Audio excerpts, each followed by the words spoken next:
Juniora, bertemu lagi. Kali ini kita akan membahas periode Mesozoikum, yang juga dikenal sebagai zaman reptil, karena didominasi reptil di berbagai ekosistem.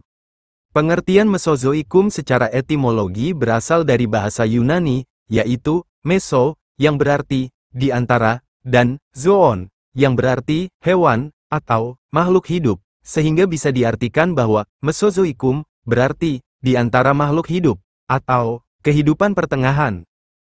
Periode Mesozoikum dimulai setelah peristiwa kepunahan Permian Trias, yang merupakan salah satu kepunahan massal terbesar dalam sejarah bumi. Sekitar 90% sampai 96% dari spesies laut dan 70% dari vertebrata darat punah.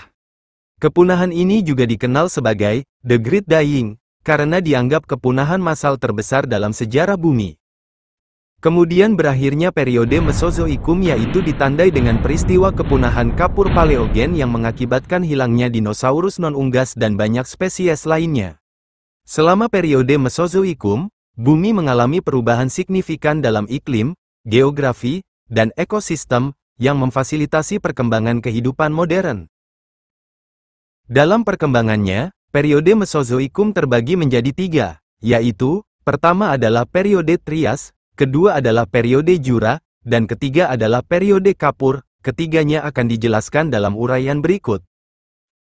Penjelasan pada pembagian yang pertama adalah periode Trias. Periode ini terjadi pada rentang waktu 252,17 mega annum atau juta tahun yang lalu, sampai 201,3 mega annum atau juta tahun yang lalu.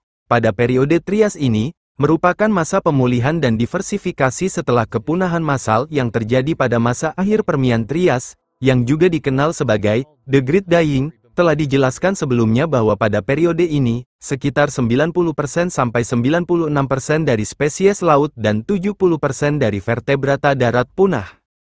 Selain itu, periode Trias ini merupakan masa transisi antara periode Paleozoikum yang faunanya didominasi oleh reptil mirip mamalia, dengan periode Mesozoikum yang faunanya didominasi oleh reptil Archosaurian, mirip seperti dinosaurus. Pada periode Trias ini, superbenua Pangaea mulai terpecah, dan proses ini berlanjut hingga periode Kenozoikum yang berlangsung mulai 65 mega annum sampai habisnya periode mega annum. Berkaitan dengan iklim, pada periode Trias, secara umum sangat berbeda dengan iklim saat ini, di antaranya, suhu rata-rata permukaan bumi sekitar 3 derajat Celcius lebih panas dari sekarang, kadar karbon dioksida di udara sekitar 3 kali lebih tinggi dari sekarang, kadar oksigennya sekitar 80% dari kadar oksigen saat ini, tidak ada lapisan es di kutub, dan beriklim muson. Sebagian besar dunia mengalami kondisi seperti tropis, variasi suhu dari ekuator ke kutub jauh lebih sedikit. Selain itu, perubahan iklim yang paling khas pada periode Trias adalah peristiwa pluvial Karnian, yaitu peningkatan curah hujan yang didokumentasikan di seluruh dunia. Pada periode Trias ini merupakan suatu periode kemunculan reptil raksasa, khususnya dinosaurus. Kata dinosaurus ini pertama kali diungkapkan oleh seorang naturalis asal Inggris bernama Sir Richard Owen, yang berasal dari kata Yunani yaitu deinos, yang berarti sangat besar, dan sauros, yang berarti kadal. Selain itu, periode ini merupakan kemunculan pertama kali reptil purba lain yang habitatnya di laut, dan sekarang sudah punah yaitu Ichthyosaurus dan Plesiosaurus. Selain hewan reptil, tumbuhan yang hidup pada periode Trias antara lain. Pertama adalah Dicroidium, pakis berbiji yang mendominasi flora di benua selatan. Dicroidium dapat ditemukan di berbagai habitat, seperti padang rumput, hutan berdaun lebar, hingga hutan kering. Yang kedua adalah tumbuhan runjung. Tanaman ini melimpah pada masa Trias, termasuk Voltziales yang mungkin merupakan nenek moyang tumbuhan runjung modern. Ketiga adalah Gingoales, mengalami diversifikasi yang cukup besar pada Trias akhir. Perlu diketahui bahwa Gingoales adalah sekelompok Gymnospermae yang berasal dari periode Permian. Kelompok ini dianggap lebih dekat hubungannya dengan konifer daripada Gymnospermae lainnya. Keempat adalah Equisetum, merupakan salah satu genera tertua yang masih ada, muncul selama Trias. Kelima adalah Cheirolepidiaceae, tanaman ini merupakan famili tumbuhan yang pertama kali muncul pada akhir Trias. Yang kelima adalah Conifer Podocarpaceae primitif, tanaman ini dominan selama Trias tengah dan akhir. Selain itu, pada periode Trias juga ada tumbuhan dan tumbuhan paku-pakuan. Setelah itu, pada periode Trias ini terbentuk 3 lapisan batuan, di antaranya adalah, pertama adalah lapisan batuan merah, lapisan batuan ini berada di kondisi gurun, yang kedua adalah lapisan batuan kapur, lapisan batuan ini berada di laut, sebagian besar di atas paparan benua, dan yang ketiga adalah lapisan batuan tulis hitam, yang terbentuk dalam kondisi organik, yang kaya, seperti delta sungai. Berikutnya, yang kedua setelah periode Trias adalah periode Jura, yang banyak mengenalnya dengan sebutan Jurassic. Periode Jura berlangsung mulai 201,3 mega annum atau juta tahun yang lalu hingga 145 mega annum atau juta tahun yang lalu. Nama periode Jura ini diberikan oleh Alexandre Brongniart, yang didasarkan atas banyaknya batu kapur laut, yang ditemukan di pegunungan Jura, daerah pertemuan antara negara Jerman, Prancis, dan Swiss, di mana strata batu kapur dari periode tersebut pertama kali diidentifikasi. Pada masa awal Jura, superkontinen Pangaea telah mulai terbagi menjadi 2 daratan besar, yaitu Laurasia di utara, dan Gondwana di selatan. Pada periode Jura, iklim bumi berubah dari panas dan kering menjadi lembab dan subtropis, lebih hangat dan lembab daripada saat ini. Suhu global cukup hangat, dengan suhu air permukaan di lintang rendah sekitar 20 derajat Celcius, atau 68 derajat Fahrenheit. Pada masa ini, tidak ada bukti adanya lapisan es kutub atau glasiasi. Iklimnya lebih seimbang daripada saat ini, dengan kondisi tropis-subtropis meluas ke sabuk beriklim sedang. Iklimnya lebih lembab karena atmosfer yang lebih hangat dapat menampung lebih banyak air. Iklimnya gersang di wilayah Khatulistiwa dan lembab di garis lintang yang lebih tinggi. Iklim pada periode Jura tersebut dipengaruhi oleh beberapa hal, di antaranya adalah pemisahan superkontinen Pangaea menjadi 2 benua besar, yaitu Laurasia dan Gondwana, yang akhirnya menciptakan lebih banyak garis pantai. Kemudian Laut Tetis yang mendistribusikan air tropis yang hangat di seluruh dunia. Setelah itu adalah peningkatan aktivitas vulkanik dan penyebaran dasar laut yang melepaskan sejumlah besar karbon dioksida. Setelah iklim, pada periode Jura ini, faunanya didominasi oleh dinosaurus, hingga berakhir dengan peristiwa kepunahan kecil. Dinosaurus mencapai puncaknya pada periode Jura ini, dengan banyaknya dinosaurus yang hidup di daratan. Beberapa dinosaurus yang hidup pada periode Jura adalah Allosaurus, Tyrannosaurus, Brachiosaurus, Stegosaurus dan masih banyak lagi. Selain itu, di lautan dikuasai oleh Ichthyosaurus dan Plesiosaurus, sedangkan penguasa udara adalah Pterosaurus dan Pterodactyl. Selain itu, banyak perubahan terjadi pada hewan invertebrata, seperti bintang laut, kepiting, dan gastropoda pengebor.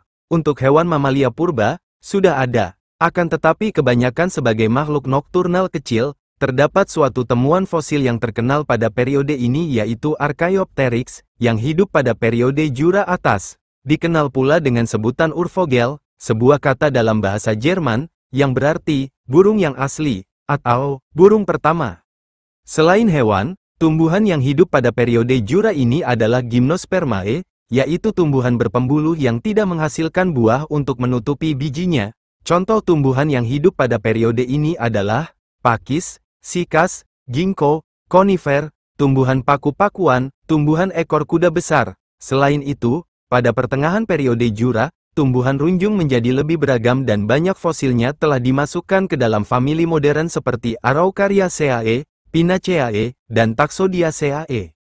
Berkaitan dengan batuan yang terbentuk pada periode Jura, meliputi batuan sedimen, batuan beku, dan batuan metamorf. Berikut beberapa penjelasan tentang jenis batuan yang terbentuk pada periode Jura tersebut. Yang pertama adalah batu lumpur, batu kapur, dan batu pasir, terbentuk di wilayah Inggris yang ditutupi laut tropis dangkal. Kedua adalah batu gamping karbonat laut, terbentuk di daerah tropis dan garis lintang tengah. Yang ketiga adalah serpih hitam, terbentuk di cekungan laut dangkal yang sirkulasinya terbatas. Yang keempat adalah lapisan merah, pasir yang tertiup angin, endapan danau, dan batu bara, terbentuk di sistem terestrial, dan yang terakhir adalah pasir delta dan endapan garam, terbentuk di tempat-tempat yang dulunya merupakan lingkungan laut marginal.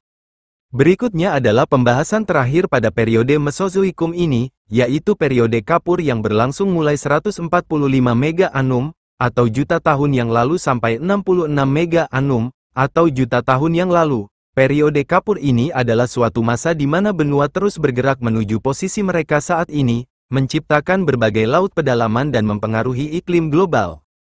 Pada periode Kapur atau periode Cretaceous ini, terdapat beberapa tumbuhan yang berkembang, di antaranya adalah, pertama adalah tumbuhan berbunga, atau Angiospermae, muncul pada awal periode Kapur, dan menjadi lebih banyak seiring berjalannya waktu.